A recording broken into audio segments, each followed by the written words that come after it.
Do you know how powerful your mind is? What if I told you you could completely transform your health, not with pills, not with diets, but by changing how you think? This is the story of how I got rid of diabetes, how I went from being told I was a dead man walking to living a healthy, vibrant life simply by refusing to believe I was sick.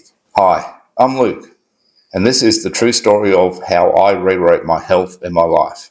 It all started when I decided to leave the mining industry. It was the second time I tried to quit, and I didn't leave on the best of terms. I had a massive blow up with my boss, and in a fit of rage, I quit my job. Just a month shy of my 38th birthday. The next day, when I was on the phone to my best mate, who has been my best friend for over 20 years, he asked me, "So Trap, what's next?" Truth is, I hadn't really thought it through that much. I had no idea what was next. But being a great mate, he said, "Look, I'll get you an interview at my place where I work." I said, "Thank you." He did. I nailed the interview and was offered a job, pending a medical exam. I didn't have any worries. I'm like, no problem. I've done these for years. Another one's not going to hurt me. But this one was different. The medical started like they all do with a drug test. No worries there. I thought, I've been clean for years, passed all of my drug tests for the last 20 years, so it's all good. But something was off. I was a little bit shocked by this. They told me that my urine sample showed extremely high sugar levels, and they couldn't proceed with the physical until after I saw a doctor. They also told me that there's a good chance that I may have diabetes, so I need to go and see a doctor immediately and get it checked out. And I was a bit shocked and a bit confused by this because I'd always considered myself to be a reasonably healthy guy. I know that I weighed about 150 kilos at the time, but I still considered myself to be reasonably healthy. So off to the doctor's I go, and I'm sitting in his office and he's looking at my blood test results. And the news that he told me hit me like a ton of bricks. It was May 31st, my birthday. And the doctor is telling me all these great things. That I have one of the highest diabetes scores that he's ever seen. My blood pressure's through the roof. My cholesterol was dangerously high. And my overall health was shocking. He actually pretty much used the words, "You're a ticking time bomb." And I'm sitting there and I'm thinking, this is fantastic. It's my birthday and you're telling me that I'm very sick and I'm going to lose my foot and my eyesight and possibly I could die. Great. Happy birthday to me. He even went on to say that he wanted to call an ambulance and have me admitted into hospital immediately. But I wasn't having any of that. I told him, no, not interested in doing that. Not doing it. Instead, he gave me a bag full of pills and a machine to prick my finger and told me that I needed to come back and see him in 2 weeks. So I walked out of the surgery and I'm thinking to myself, no, this is not good. I had his words ringing through my ears of, you're going to lose your foot and you're going to go blind. And that's all I was thinking about. He also told me that I wasn't allowed to work, that I wasn't allowed to exercise, and basically just sit at home, take these pills and wait for your condition to get better. So as I walk into my car, I'm not feeling the greatest. I'm feeling a bit down and a bit confused by everything because only a few days before my life was great. Like I thought everything was fine. Didn't feel sick. Nothing's wrong with me. But here I am 2 days later being told that, mate, you're lucky to be alive. Your blood work is terrible.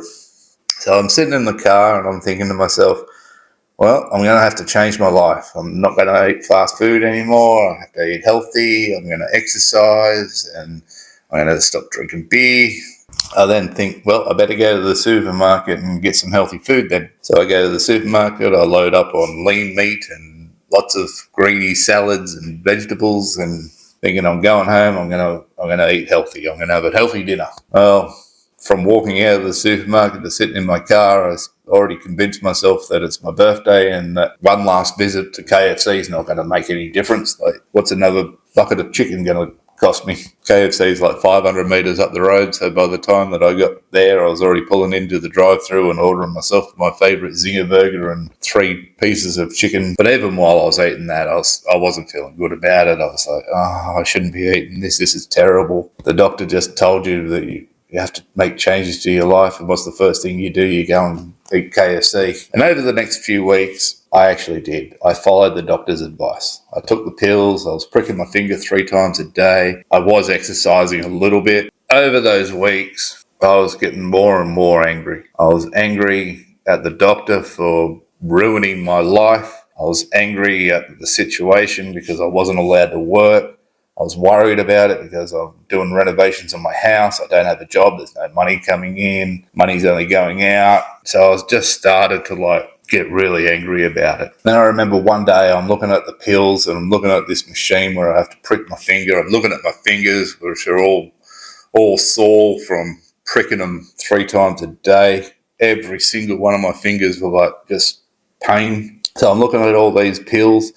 I was taking up to 9 pills a day. And I'm looking at these pills all laid out on the table. And I just said to myself, fuck it. I'm not taking them no more. I'm done with all this. So I stopped. I stopped taking the pills. I stopped pricking my finger. And I stopped believing I was sick.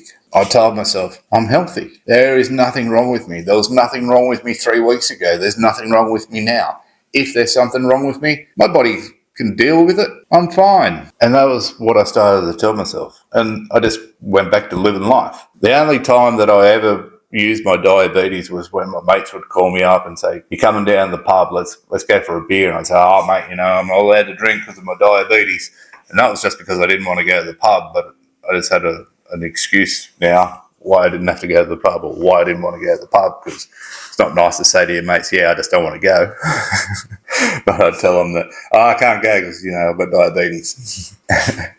And then I think about a week later, I went back to the doctors to do a checkup. I convinced him to sign the medical release so I could go back to work. And he did under protest, but I told him, I said, look, I've got to work. I need money. I've got to live. So he did sign it for me. So 6 months later, I went back to the doctors and he's looking over my latest blood work results. And he told me that he could take me off the blood pressure pills. Your blood pressure's down low enough now. You don't need to take those pills. He's put me on the scales and I was weighing about 135 kilos. I'd lost about 15 kilos. And he told me that was a good, keep going. You're doing great. And I'll see you in 6 months. So I went back in another 6 months' time. And this time he took me off the cholesterol pills. I was down to about 120, 118 kilos by that stage. And he told me again, you're doing great with the weight loss. This healthy lifestyle and changes that you've made in your life are really working, and the tablets are doing their jobs. Those diabetes levels are coming down, but they're not down low enough to get off the pills. And in fact, that you have diabetes and you will have diabetes for the rest of your life, and you will always have to take these pills. So get used to that. But you're no longer in that danger zone. You're not going to go blind, and we're not going to have to cut your feet off. So that was good news. And I'm sitting there while he's telling me all these great things, and I'm just sort of chuckling to myself on the inside, because I hadn't been taking any of those pills or anything anyway for almost a year. Pretty much a year I hadn't not been taking them. So he was happy, I was happy, life was great. And we continued on. And then the next time that I went and visited him was because I was going to Europe. And the previous time that I'd left the country was to go to Vietnam. I needed to get some shots to visit Vietnam. So I thought, maybe I need some sort of shot to visit Europe. Turns out that I didn't. And because I hadn't seen him for about 8 months, he told me, you better go and do some blood work and we'll have a look and see how things are going for you. So while we're sitting in the office and he's asked me about my health, he got me on the scales and I was down to 100 kilos now. And he's telling me what a good job that I'm doing, and you're looking well and everything's good. And I'm like, yeah, feeling good. And as he's looking at the results of the blood work, kind of looks at me and then he looks back at it and he's like, your diabetes is now 4.9. And I'm playing along and I asked him, is that good? He said, yeah, that's amazing, because at 6 is when we have to put you on medication. Like, you're still high, but you're not in the medication levels anymore. He said, I've never seen that. That's never happened. Once you get over 6, and way over 6, like I was closer to 15 than I was to 6. He said, that never seen that before. And he started to praise the pills and tell me what great work that they'd done, that they'd really done more. And he was asking me about it, and I'm like, I can't lie to a doctor, so I told him the truth. I said, I haven't had a pill in 2 years. And he looked at me and he said, what do you mean? I told him about 6 weeks after that first visit, I stopped taking all the pills and I stopped pricking my fingers. And he just stared at me. He goes, are you telling me that you haven't taken any pills? I said, yeah. I said, I've still got the first box at home. I only got halfway through that box and I stopped taking them. And he told me how dangerous that was, and that was very, very silly, and I shouldn't have done that. And it was pretty funny because while I'm telling him that I hadn't taken any pills for 2 years, he's still trying to tell me that I should take these new pills. They're not as powerful as the pills that I should be on, but I should still take these ones. I remember him selling it to me for weight loss. He's like, if you take these pills, it will help you to continue to lose weight. Since then, I've had more blood tests done as I moved to different countries. And to get a permanent visa, I need to prove that I'm healthy. Every blood test that I've done, I haven't had a diabetes score. My blood pressure is normal and my cholesterol levels are well within the healthy range. So without making huge changes to my life, I'm a healthy man. Over the years, the universe has been showing me the way, but I've never put the pieces together. I've gotten a piece here and there, but I've never been able to see the whole picture. But now I see it, and now I get it, and now I'm brave and confident enough to share what I've come to learn. Your mind is the most powerful tool you have. I didn't cure myself with pills, treatment, or even by following the doctor's plan. I cured myself by rewriting the story I told myself. A story of sickness and weakness, replacing that with one of health and strength. And the more I've learned, the more I believe it. Think about this.